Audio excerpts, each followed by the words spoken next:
This is Trillium from Trillium Healing Arts. I'm an emotion code, Reiki, and quantum healing hypnosis practitioner. I'm going to be expanding on some of the things I talked about today, which is the Socratic Method, nonviolent communication, and also having curiosity and conflict. But first, I invite you to subscribe to my YouTube channel. So, as human beings, it's just nature to be resistant when being told what to do or having your beliefs forced upon you if you have the ability to think for yourself. Some people actually prefer to just be told what to do and not have to think for yourself, but I don't resonate with those people. So what I've noticed is that there are ways to get people to examine their belief systems and think critically, reflect on their behaviors, reflect on their actions by asking questions and expressing your feelings. So first thing I'm going to touch upon is the Socratic Method. Socrates was a Greek philosopher, and he had a method of inquiry, which was a back and forth ongoing dialogue using open-ended questions.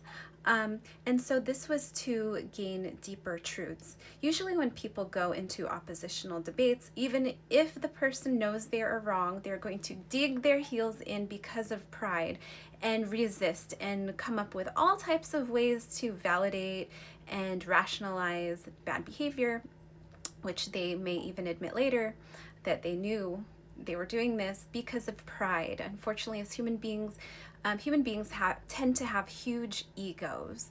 So, one of the ways to engage in seeking deeper truths is kind of like a not a battle, not an attack, but like an exercise of dialogue can be this method. So asking each other questions which get to the deeper roots of their values and their behaviors, why they do something, and then if something is not in alignment, asking questions about, like, okay, deeper questions. For instance, I was watching someone's channel and they were saying, okay, well, why do you eat meat?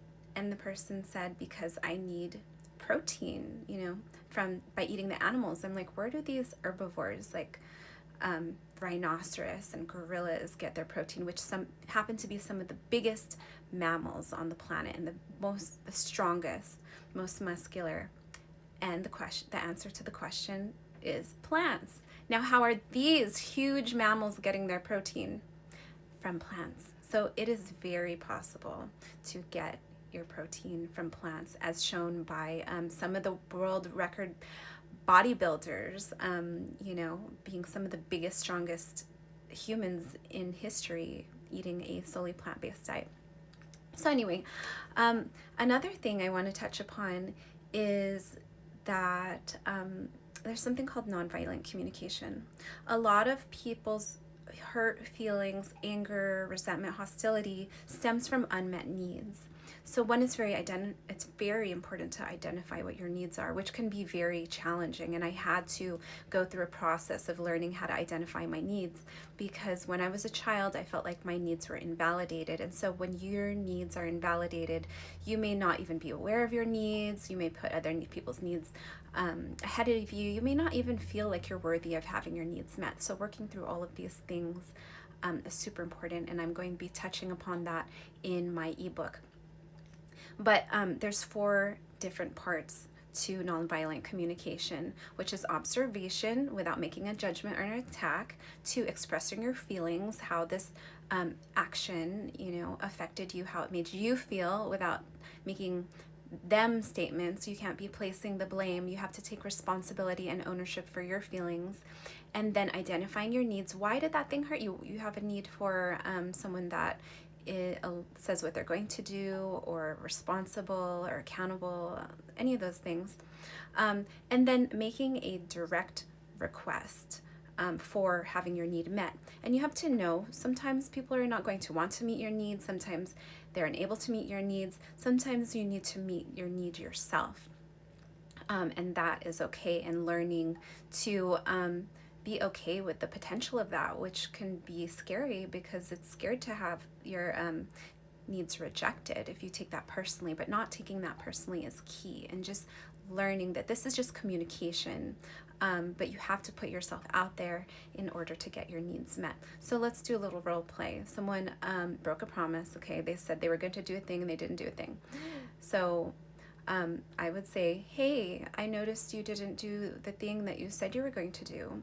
One, observation.